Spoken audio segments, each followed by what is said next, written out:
जय हिंद साथियों। कैसे हो? आशा करता हूँ कि सारे अच्छे होंगे।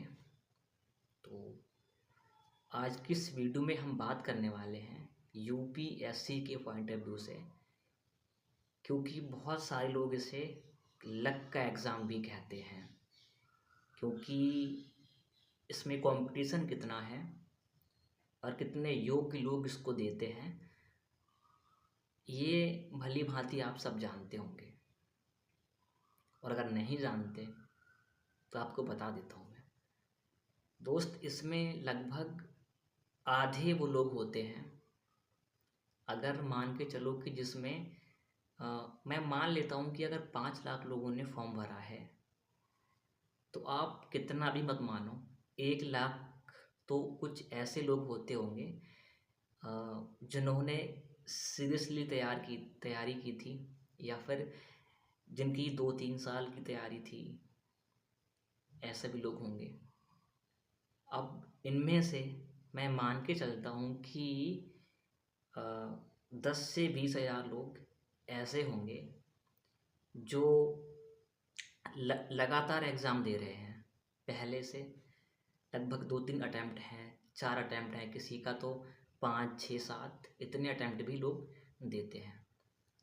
तो और फिर उनमें से भी लगभग, मैं कितना भी कम मानूँ तो लगभग 500 से 1000 लोग ऐसे होते होंगे जो ऑलरेडी पहले से आईपीएस हैं या आईआरएस हैं या फिर आईपीएस हैं, तो और अपनी रैंक इम्प्रूव करने के लिए बेसिकली आईएएस बनने के लिए री एग्ज़ाम देते हैं। तो ऐसे में कुछ लोग इसे लक का एग्ज़ाम भी कहते हैं, कि जिनकी किस्मत बहुत तेज़ होती है उन्हीं का ही निकल पाता है।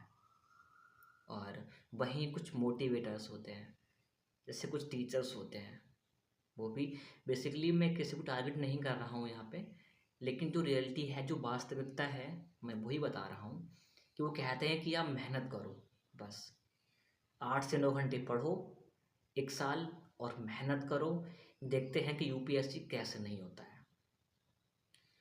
तो अगर मैं अपने पॉइंट ऑफ व्यू से ये देखूं तो मुझे लगता है कि ये बात लगभग 50% ही सही मुझे लगती है। क्योंकि दोस्त, मेरा मानना है कि अगर सिर्फ मेहनत से और पढ़ने से ही अगर आईएएस आईपीएस बनते होते तो लगभग यूपीएससी में सीट्स कम पड़ जाती।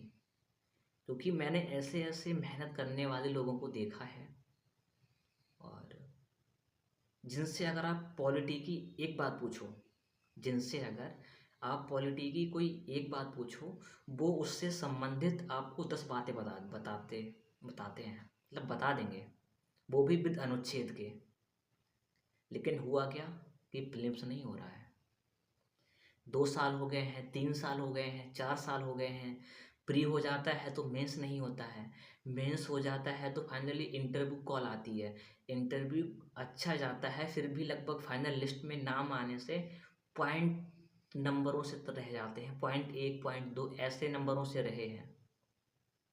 और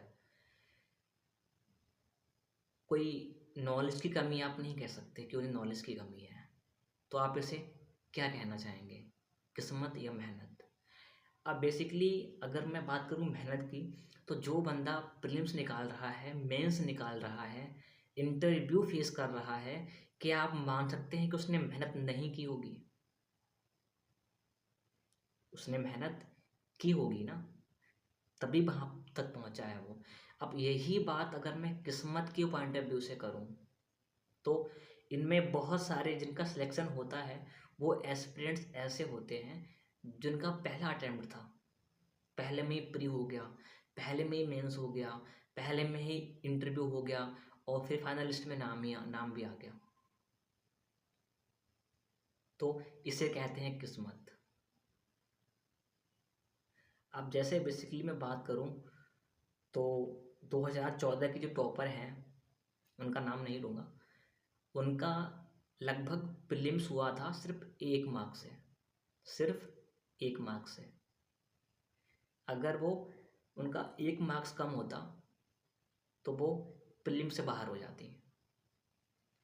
लेकिन जब प्रीलिम्स हुआ तो उन्होंने मेंस में अच्छा परफॉर्म किया। फाइनली इंटरव्यू कॉल आया। इंटरव्यू कॉल आने के बाद जब फाइनल लिस्ट जारी की गई यूपीएससी की तरफ से, तो उसमें ऑल इंडिया रैंक 1। सोचो, ऑल इंडिया रैंक 1। तो आप इसे क्या कहेंगे, मेहनत या किस्मत? अब बहुत से लोग कहते होंगे कि सर अगर आप सही से पढ़ाई ही नहीं करेंगे, कॉपी में कुछ लिख के ही नहीं आएंगे, तो क्या किस्मत से यूपीएससी हो जाएगा? दोस्त नहीं होगा, नहीं होगा सर। अगर मैं अपने पॉइंट ऑफ व्यू से बात करूं तो किसी भी कार्य में 50% मेहनत, 50% किस्मत का रोल होता है। क्योंकि अगर आपकी किस्मत आपके साथ नहीं है तो आप कितनी भी मेहनत कर लो, उसका परिणाम शून्य नहीं आने वाला है। क्योंकि मजदूर भी मेहनत करता है, 8 घंटे मेहनत करता है, लेकिन क्या वो सही डायरेक्शन में मेहनत नहीं करता। सब कुछ मेहनत से नहीं मिल सकता, क्योंकि अगर सब कुछ मेहनत से मिलने लग जाए तो लोग भगवान के नाम पे जो किस्मत को मानते हैं कि भगवान किस्मत बदल सकता है या उसने ही बना के भेजा है, उनसे भरोसा उठ जाएगा। तो सब कुछ मेहनत के भरोसे आप नहीं डाल सकते। हाँ, लेकिन मैं मानता हूँ कि बहुत कुछ मेहनत पे है, क्योंकि जब आप मेहनत करेंगे तभी आप काबिल बनेंगे। काबिल आप किस्मत से नहीं बन सकते, क्योंकि जब आप जन्म लेते हैं तो भी आपके साथ किस्मत होती है। किस्मत एक व्यक्ति की उसके साथ तब से ही लग जाती है जब से उसका जन्म होता है, लेकिन वो मेहनत से सीखता है चीज़ों को। वो चीज़ों को मेहनत से सीखता है, मेहनत से परफॉर्म करता है, और तभी जाके किस्मत बेहतर बनती है।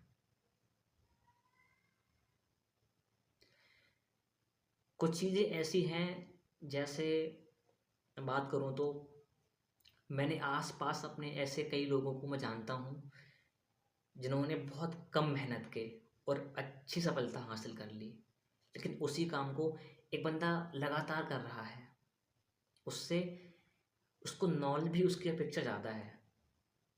अब सपोज करो, आप नीचे कमेंट में बताना कि जो बंदा 4 साल से लगातार तैयारी कर रहा है, उसने लगातार हर बार प्रीलिम्स पास कर रहा है, हर बार मेंस दे रहा है, हर बार इंटरव्यू फेस कर रहा है, ऐसे बंदे को ज़्यादा नॉलेज होगी या फिर जो पहले अटेम्प्ट में ही सिलेक्शन लेके बैठ गया उसको ज़्यादा नॉलेज होगी?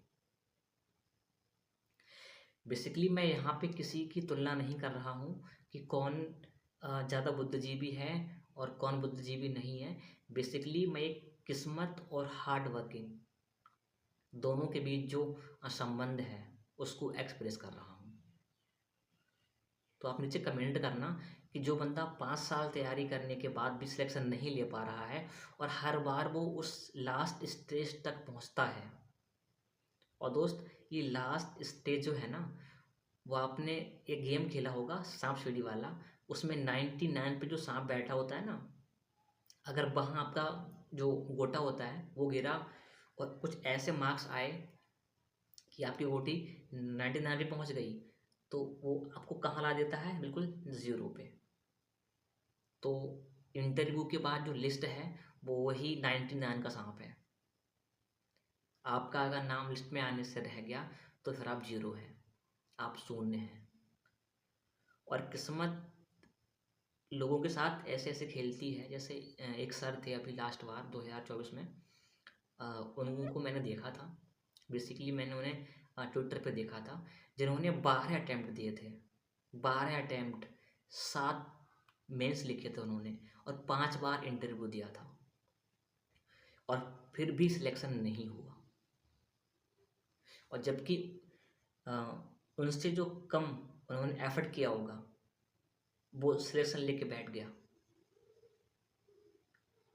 क्योंकि सब कुछ मेहनत से नहीं मिलता है, मेरा ये अपना मानना है। हाँ, कुछ लोग आपसे कहते होंगे कि मेहनत से सब कुछ मिल सकता है। दोस्त, मैं उस कथन के बिल्कुल ही विपरीत हूँ।